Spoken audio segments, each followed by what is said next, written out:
Bismillahirrahmanirrahim. Assalamualaikum warahmatullahi wabarakatuh. Apa kabar teman-teman sekalian? Semoga kita selalu sehat dan semangat untuk menjalani hari-hari kita dengan kegiatan yang positif dan bermanfaat. Perkenalkan, saya Luftiani, Eskep Nurse MKes. Saya merupakan dosen program studi pendidikan nurse Fakultas Keperawatan Universitas Sumatera Utara.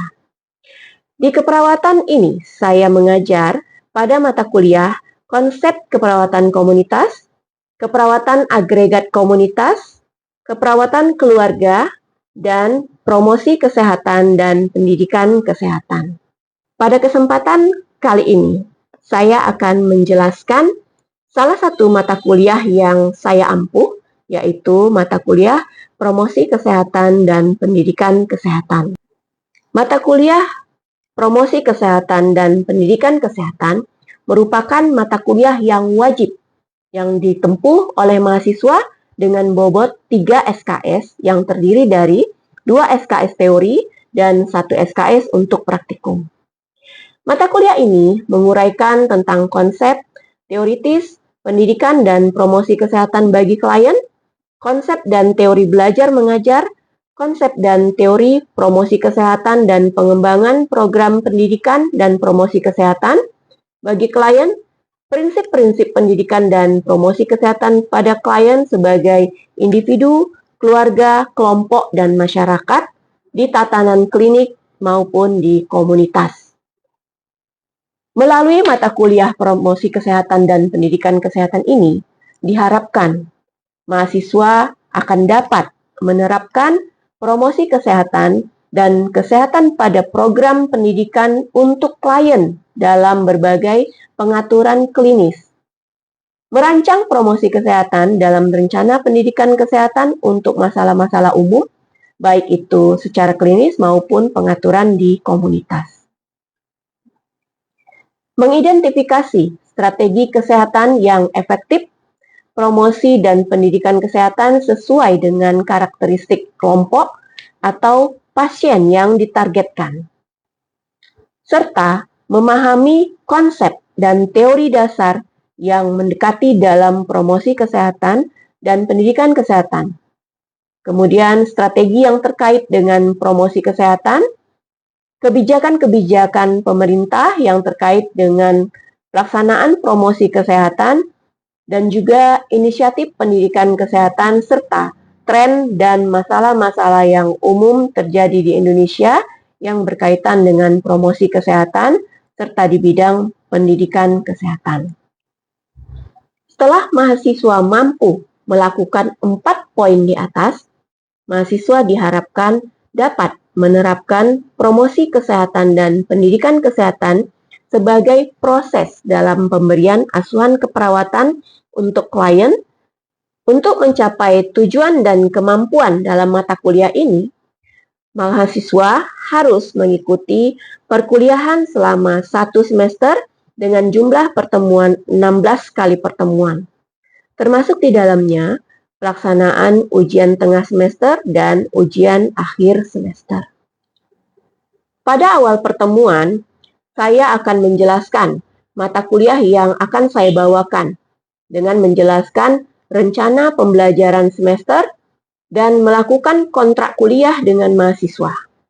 Lingkup mata ajar pada mata kuliah promosi kesehatan dan pendidikan kesehatan ini meliputi: yang pertama, konsep, teori, dan prinsip belajar mengajar pada program pendidikan kesehatan klien dalam rangka mengatasi, mencegah, dan meningkatkan kesehatan klien. Yang kedua, peran perawat dan kebijakan pemerintah dalam pendidikan dan promosi kesehatan. Ketiga, domain belajar dan komunikasi dalam proses pembelajaran klien. Yang keempat, konsep dan prinsip dalam promosi kesehatan, metode, dan alat bantu dalam pendidikan dan promosi kesehatan. Yang kelima, model dalam promosi kesehatan. Keenam, media pendidikan kesehatan dalam berbagai setting pendidikan dan promosi kesehatan. Yang ketujuh, paradigma dalam promosi kesehatan dan faktor-faktor yang dapat mempengaruhi pelaksanaan promosi kesehatan. Kedelapan, pengembangan program pendidikan kesehatan klien. Nah, selama proses pembelajaran, saya menggunakan metode ajar berupa delivery, interaction, dan assessment. Pada strategi delivery, saya akan memaparkan terlebih dahulu materi kuliah berdasarkan topik dari RPS yang sudah saya kontrakkan di awal bersama dengan mahasiswa.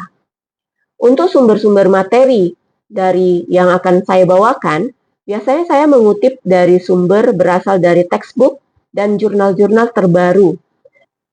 Kemudian, pada strategi interaction, selama proses pembelajaran, terkadang mahasiswa cenderung akan merasa bosan atau jenuh dengan kuliah yang dibawakan, tanpa adanya interaksi dua arah dari pengajar kepada mahasiswa. Nah, untuk mengatasi masalah tersebut, saya biasanya melakukan diskusi dan modifikasi melalui aktivitas-aktivitas yang menghibur, seperti memberikan games pada mahasiswa, yang melibatkan mahasiswa agar turut aktif dan merespon terhadap pembelajaran yang saya bawakan. Selain itu, saya juga memberikan berupa case study yang berhubungan dengan topik yang saya bawakan untuk merefleksikan pemahaman mahasiswa tentang topik yang saya sudah berikan. Selain itu, saya juga membuka forum diskusi melalui WhatsApp group yang sudah saya kontrak di awal pertemuan kepada mahasiswa. Nah, sehingga saat mahasiswa mengalami kesulitan dalam proses pembelajaran dari materi yang saya ajarkan, mereka akan bebas untuk bertanya melalui WhatsApp group tersebut. Dan yang terakhir adalah assessment. Assessment ini merupakan kontrak yang sudah disepakati sejak awal pertemuan. Biasanya, untuk kehadiran saya mewajibkan mahasiswa untuk hadir 80% kehadiran sesuai dengan peraturan yang sudah ditetapkan oleh rektor. Kecuali untuk hal-hal yang bersifat urgent, ya, seperti keadaan sakit atau sedang terkena musibah, sehingga mahasiswa tidak dapat hadir untuk mengikuti perkuliahan. Untuk persentase penilaian, saya membagi menjadi 6 bagian pembobotan, sehingga total dari pembobotan keseluruhan mencapai persentase 100%. Yang terdiri dari kuis, yang pada beberapa pertemuan biasanya saya memberikan kuis pada mahasiswa untuk dijadikan bahan evaluasi pemahaman mahasiswa mengenai materi yang sudah saya bawakan. Dan kuis ini berupa bobot persentasenya itu sebanyak 5%. Selanjutnya adalah tugas, baik tugas individu maupun tugas kelompok. Pada tugas yang diberikan kepada mahasiswa, memiliki bobot persentase 10%. Biasanya untuk penugasan yang dilakukan kelompok, saya akan membagi ke beberapa kelompok untuk membahas satu topik masalah berdasarkan kasus yang berkaitan dengan topik mata kuliah yang saya bawakan. Dan selanjutnya, mereka akan mempresentasikan di depan kelas dan didiskusikan bersama dengan kelompok lain. Berikutnya, ujian tengah semester. Ujian tengah semester ini memiliki bobot penilaian sebanyak 15%. UTS ini merupakan ujian yang harus diikuti oleh mahasiswa untuk dapat dievaluasi mengenai pembelajaran yang sudah berlangsung selama setengah semester. Ujian akhir semester atau disebut UAS memiliki bobot penilaian 20%. Untuk UTS dan UAS, biasanya saya merujuk dari bahan-bahan perkuliahan yang sudah ada dan yang saya paparkan selama proses pembelajaran. Serta soal-soal yang dibuat di dalam UTS maupun UAS ini merupakan bentuk rujukan dari soal-soal ujian kompetensi yang berbentuk multiple choice. Selanjutnya, case method dan project based learning. memiliki bobot masing-masing sebesar 25%. Case method merupakan salah satu metode pembelajaran yang diberikan kepada mahasiswa untuk meningkatkan kemampuan berpikir kritis atau critical thinking mahasiswa dalam memecahkan masalah, mencari solusi, dan menumbuhkan kemampuan berkomunikasi.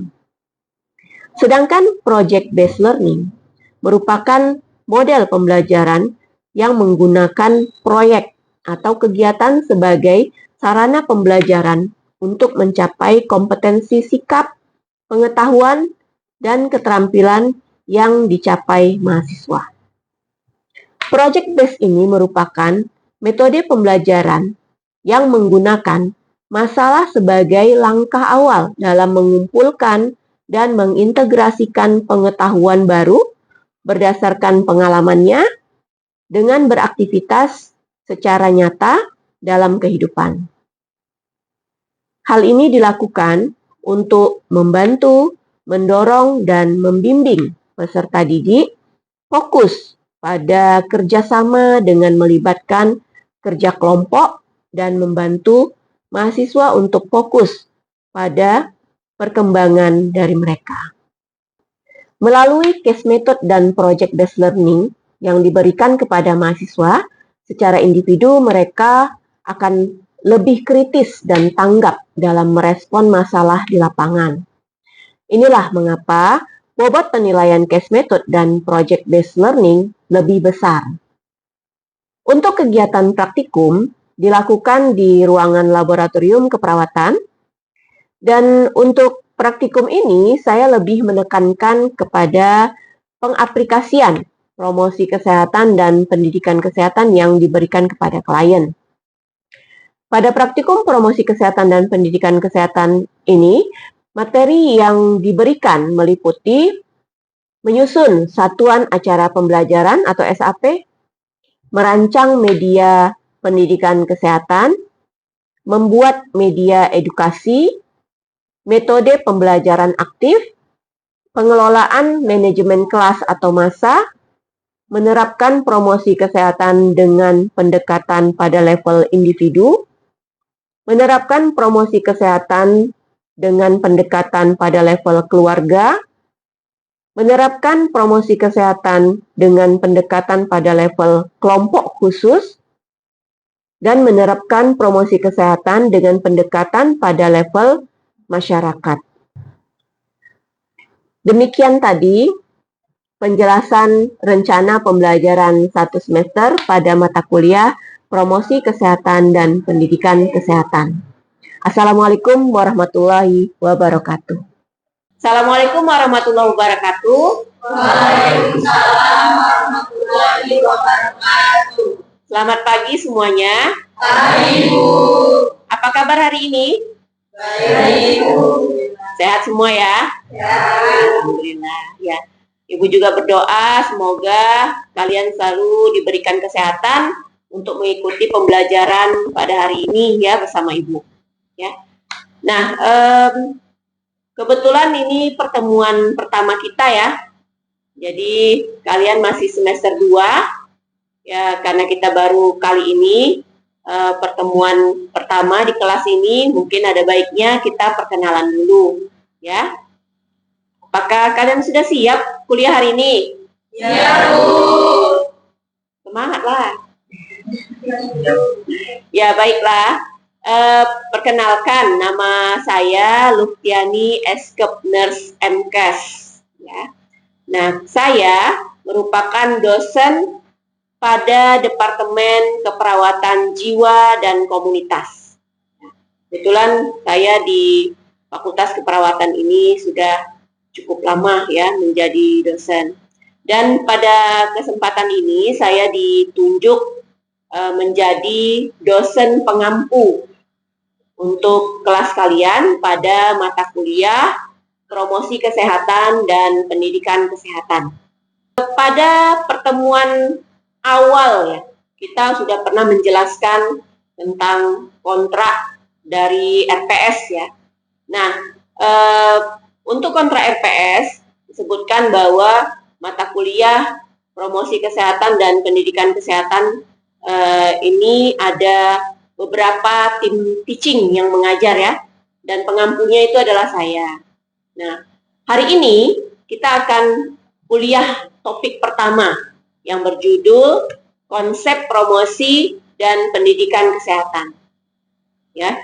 Nah, sebelum kita lanjut pada materi dari konsep promosi dan pendidikan kesehatan ini, adapun tujuan dari pembelajaran pada topik konsep promosi dan pendidikan kesehatan, yaitu mahasiswa nantinya akan mampu menjelaskan konsep, teori, dan prinsip-prinsip dalam mengajar pada promosi kesehatan pada klien dalam rangka mengatasi, mencegah, dan meningkatkan kesehatan klien. Nah, adapun sub pokok bahasan yang nantinya akan saya sampaikan pada pertemuan kali ini, nanti akan saya berikan tentang pengertian dari promosi kesehatan, kemudian tujuan dari promosi kesehatan, dan kemudian ada beberapa teori-teori yang mendukung kepada promosi kesehatan. Baik ya, kita masuk ke materi kita hari ini tentang konsep pendidikan dan promosi kesehatan ya. Nah, adapun pengertian dari pendidikan kesehatan itu sendiri, sebenarnya banyak para ahli yang mendefinisikan ya untuk promosi kesehatan maupun pendidikan kesehatan itu ada banyak. Tapi pada slide ini merupakan rangkuman dari beberapa pengertian yang disampaikan oleh beberapa para ahli. Nah, untuk lebih jelasnya lagi kalian bisa nanti cari dari berbagai bahan materi, baik itu textbook maupun berbagai buku tentang promosi kesehatan yang banyak ada di perpustakaan maupun di toko-toko buku ya. Nah, berikut ini ada dua buku yang saya jadikan referensi buat materi yang saya ajarkan. Nanti kalian bisa silahkan cari di perpustakaan, dan ini bisa jadi bahan ajar untuk kalian pelajari di perkuliahan ini ya. Nah, jadi pengertian pendidikan kesehatan salah satunya merupakan sekumpulan pengalaman yang mendukung kebiasaan, sikap, dan pengetahuan yang berhubungan dengan kesehatan individu, masyarakat, dan ras ya. Kemudian di sini juga disampaikan bahwa pengertian dari pendidikan kesehatan itu proses perubahan perilaku kesehatan yang dinamis. Artinya dinamis itu apa? Selalu berubah-ubah ya. Karena perilaku kita ini kan tidak statis ya, kecenderungannya selalu berubah-ubah. Kadang hari ini bisa perilakunya baik, besok menjadi tidak baik ya. Nah, terkadang perubahan tadi itulah yang menuntut adanya suatu perubahan pada perilaku. Nah, tujuan dari pendidikan kesehatan ada 3 di sini. Ya, yang pertama itu menjadikan kesehatan sebagai suatu yang bernilai di masyarakat. Apakah kalian merasakan bahwa kesehatan yang kita rasakan sekarang ini punya nilai bagi kita? Apa kira-kira contohnya? Iya, dengan kita sehat, kita bisa melakukan aktivitas yang seperti apa itu? Berinteraksi dengan orang lain, kemudian saat ini kita berkuliah dengan kondisi yang sehat, ya kan? Itu sangat bernilai harganya ya. Makanya sering banyak orang sebutkan kalau sudah sakit, harta itu nggak ada lagi artinya. Seperti itu ya. Nah, kenapa? Karena bernilai sekali kondisi kita yang sehat. Nah, yang kedua, menolong individu agar mampu secara mandiri atau berkelompok mengadakan kegiatan untuk mencapai tujuan hidup yang sehat. Nah, jadi tujuan pendidikan kesehatan ini juga agar bisa kita menolong individu. Individu itu pada diri sendiri. Ya, kalau kita sudah paham apa yang menjadi tujuan dari pendidikan kesehatan, kita sendiri pun bisa menolong diri kita sendiri. Ya, nah kemudian selain itu juga pada kelompok. Siapa yang disebut kelompok ini? Masyarakat. Nah, apa yang kita tuju kepada masyarakat pada pendidikan kesehatan? Perubahan perilaku untuk hidup yang lebih sehat. Yang ketiga, mendorong pengembangan dan penggunaan secara tepat sarana pelayanan kesehatan yang ada. Nah, dengan pendidikan kesehatan juga kita akan memotivasi atau mendorong masyarakat supaya masyarakat tadi dapat memanfaatkan fasilitas-fasilitas kesehatan yang ada yang berguna untuk masyarakat ya. Nah, kalau dilihat dari proses ini adalah proses rangsangan ataupun perubahan yang terjadi akibat stimulus ataupun rangsangan dari aktivitas komunikasi dengan organisme. Ya, karena tadi disebutkan di sini adanya perhatian. Ya, misalnya dosen memberikan perhatian kepada mahasiswa yang sedang belajar ataupun giat memperhatikan belajar pada perkuliahan.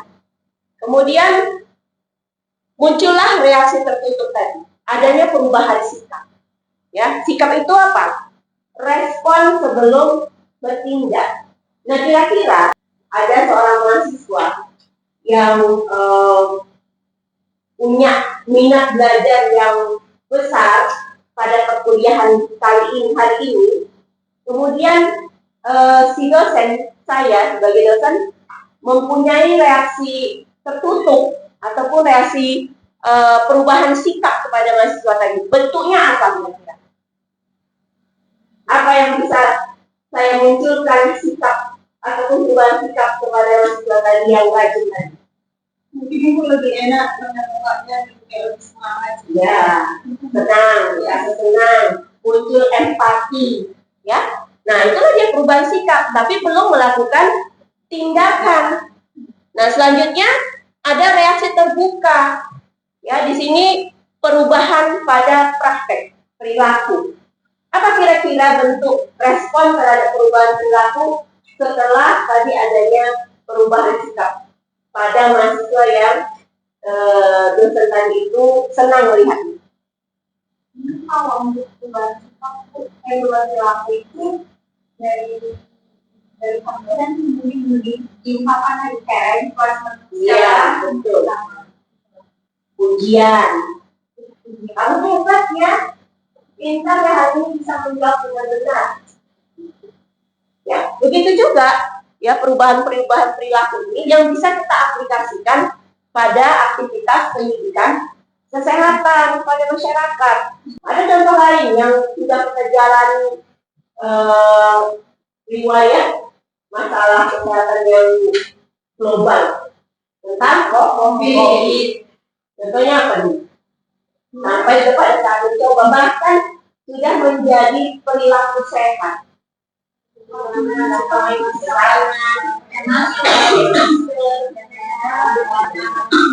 Ya, seperti pakai masker dan begitu. Ngapain sih pakai masker? Masker kan cuma untuk orang-orang yang sakit aja. Semua punya proses seperti itu ya. Ya, yang terakhir pemulihan ya. Pemulihan ini seperti latihan penderita patah tulang. Ya. Kemudian ada pemulihan lain seperti pemulihan pada pasien pasca bedah. Ya, kemudian pemulihan pasca stroke ya. Apalagi kira-kira yang lain untuk pencegahan pada pemulihan, ada yang tahu? Saya Bu. Nah, untuk pemulihan ini mungkin selain dari pemulihan tadi itu Bu, ada pemulihan bagi orang yang baru didiagnosa terkena HIV/AIDS. Jadi dia jadi kayak kurang percaya diri untuk bergabung di masyarakat lagi, menghindari stigma-stigma gitu. Jadi perlu adanya proses pemulihan dari stigma-stigma negatif yang ada di masyarakat untuk dia bisa semangat lagi di kehidupan dia di masyarakat, bersosialisasi dengan masyarakat. Kurang lebihnya seperti itu. Ya, bagus sekali ya. Jadi pemulihan itu juga ada beberapa macam ya. Ada pemulihan fisik, pemulihan medis, dan pemulihan sosial. Jadi tadi yang disebutkan siapa tadi namanya? Amel, Bu. Amel. Yang disebutkan Amel tadi sangat betul ya. Jadi dia termasuk pada pemulihan sosial.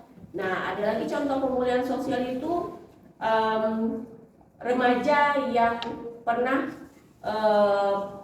kena narkoba. Nah, jadi dia udah dirawat di rumah sakit, kemudian direhabilitasi di rumah sakit, pulang kembali ke rumah. Nah, itu proses pemulihan sosial yang bisa dilakukan di keluarga, ya.